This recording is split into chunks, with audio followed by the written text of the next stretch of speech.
«Папка, глянь, какой странный памятник», — сказал я, когда мы с отцом приехали в деревню попроведать бабушку. И по традиции пошли на местное кладбище навестить могилы родственников. Раньше я уже бывал здесь с родителями, но, видимо, в силу возраста не обращал внимания на странный памятник в виде головы волка. На надгробии гласило: «Вольф, покойся с миром, спаситель всей деревни». Странная фамилия Вольф. Или это имя такое? Спросил я отца. Это не имя и не фамилия. Скорее всего, кличка, пояснил отец. И кто же там похоронен? Снова спросил я. Ты разве не слышал эту историю? Удивился папа. Я покачал головой. Мы присели на скамейку на центральной аллее. Это была ничья скамейка, такие стояли здесь просто для отдыха. Отец усадил меня на колени и начал свой рассказ. Давным-давно, когда я был таким же мальчишкой, как и ты, у нас в деревне случилось странное событие. Жила в нашей деревне девушка невиданной красоты. Мы, маленькие мальчишки, которые ничего еще не понимали в жизни, и то оборачивались, чтобы полюбоваться на такую красоту, когда она проходила мимо.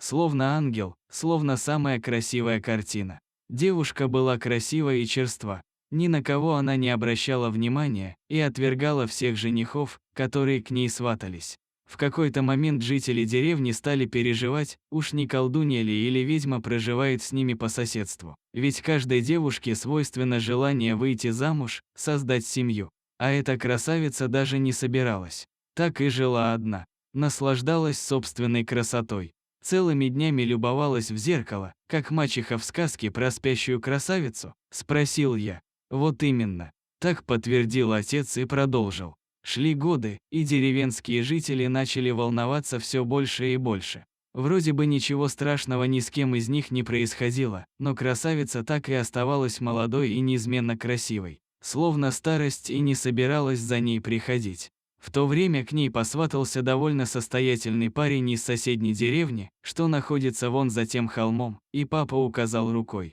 Она, конечно же, отвергла его ухаживание и даже посмеялась над несчастным. Тогда отвергнутый жених задумал страшную месть. Ночью он пробрался в нашу деревню и отравил колодец. Решил в отместку извести всех жителей. Рассчитывал, что люди, когда начнут массово болеть и умирать, то ему удастся распустить слух о том, что эта та красавица отравила колодец, потому что она ведьма. В то время деревня наша была совсем небольшая, лишь несколько домов. Это сейчас она разрослась благодаря дачникам. Теперь у нас несколько улиц, и в каждом доме есть свой колодец или скважина, как у нашей бабушки. Но в те далекие времена колодец был в деревне всего один, и все ходили за водой туда. Вот его и отравил обиженный жених, рассчитывая воплотить свои планы. Однако его планам не суждено было случиться. В то время в наших краях водилось очень много волков. Охота на них была разрешена круглый год, и более того, за каждого волка платили хорошие деньги. В лесах полным ходом шел отстрел волков, и одному раненому волку удалось оторваться от преследователей. Он бежал и бежал вперед, а силы его покидали, он не знал, что делать и куда ему деваться. В порыве отчаяния волк решил спрятаться в логове своего врага. Так получилось, что на его пути оказалась наша деревня. Волк осторожно на рассвете пришел в деревню и спрятался в кустах, как раз возле колодца, на краю леса. Видимо, бедняге было очень плохо. Рана не давала ему покоя, и он очень хотел пить. Возле колодца стояла скамеечка, на которую обычно хозяйки ставят ведра. Женщины набирали воду общим ведром и переливают ее в свои ведра. Подцепляют их коромыслом и несут уже домой, а общее ведро, к которому привязана веревочка, ставят на краю колодца или оставляют на скамеечке. Раненый волк, почувствовав, что на скамейке в ведре есть вода, он осторожно подошел к нему, засунул морду вовнутрь и начал жадно пить. Лишь сделав несколько глотков, дикий хищник понял, что вода отравлена. Принюхавшись, он понял, что отравлен весь колодец. Дни волка были сочтены. Он понял, что, будучи раненым, он не справится с ядом. И вот тогда волк решил, что, уходя, он спасет людей, совершит благородный поступок и спасет своих врагов. Хищник понимал, что старики и дети, живущие в деревне, не причинят ему зла. Это не они его ранили, и не они охотились на его сородичей. Когда первые женщины потянулись к колодцу за водой, волк стал перед ними и начал рычать. Он ощетинился, а изо рта шла пена. Никто не мог с ним справиться. Никто не решался подойти к бешеному волку. 3 дня волк держал оборону. Жителям пришлось пользоваться дождевой водой, набирать воду из речки. «А что произошло через 3 дня?» – спросил я отца. «Через 3 дня волк умер. Прямо у колодца», – ответил отец. Папа немного подождал и продолжил рассказ. Когда волк умер, люди испугались брать воду из колодца и решили проверить ее. Их опасения оказались не напрасны. Люди поняли, почему волк не пускал их к колодцу. Вода была отравлена. Тогда в благодарность за свое спасение люди решили воздать волку почести. Лучший столяр в деревне соорудил для него гроб, а лучший каменщик сделал такой красивый памятник. Никто не знал, как зовут волка, скорее всего его никак не звали, ведь он был дикий, и тогда люди решили дать ему имя после смерти Вольф.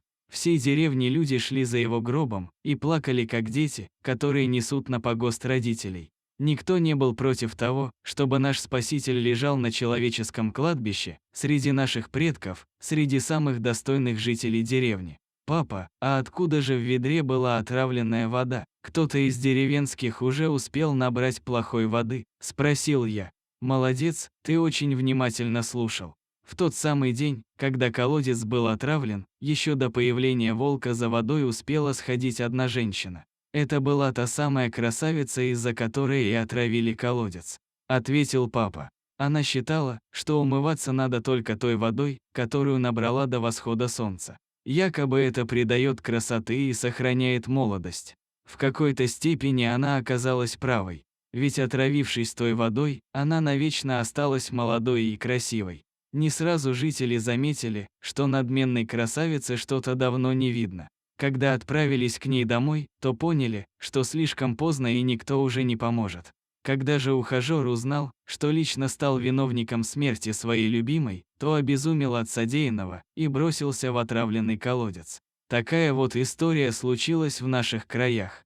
«Незапамятные времена», — сказал папа. «Звучит так, словно какая-то сказка», — сказал я же уже не маленький, чтобы в них верить. В жизни, сынок, еще и не такое случается. Хочешь — верь, а хочешь — нет. Но раз ты уже не маленький, то нечего рассиживаться, вставай и пойдем куда шли», – скомандовал отец. Всю дорогу я пытался переварить и переосмыслить услышанное, ведь мой папа не мог врать мне.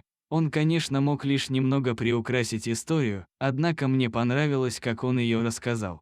Пройдя немного в тишине, я вдруг спросил: «Папа, а где был тот самый отравленный колодец? Вдруг кто-нибудь из него напьется?» «Не переживай, никто уже не сможет из него напиться. Видишь вон ту горку, возвышающуюся возле дороги в лес?» «Конечно вижу, а что там?» – спросил я.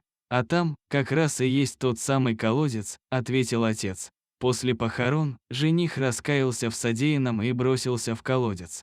Население нашей деревни собрались все вместе и долго решали, что с этим местом делать. Общим решением было одно – избавиться от проклятого колодца. А как можно избавиться от колодца? Правильно, только зарыть. Жители деревни, дружно взявшись за дело, стали носить в ведрах землю и закапывать колодец. Односельчане дружно взялись за дело и стали носить в ведрах землю и закапывать колодец. Каждый приходил и приносил ведро земли, а некоторые по несколько раз. В итоге земли оказалось так много, что над проклятым колодцем вырос целый холмик, ну или небольшая горка. Так была забыта и погребена история о надменной красавице и отверженном женихе. Только о волке-спасителе люди не забыли.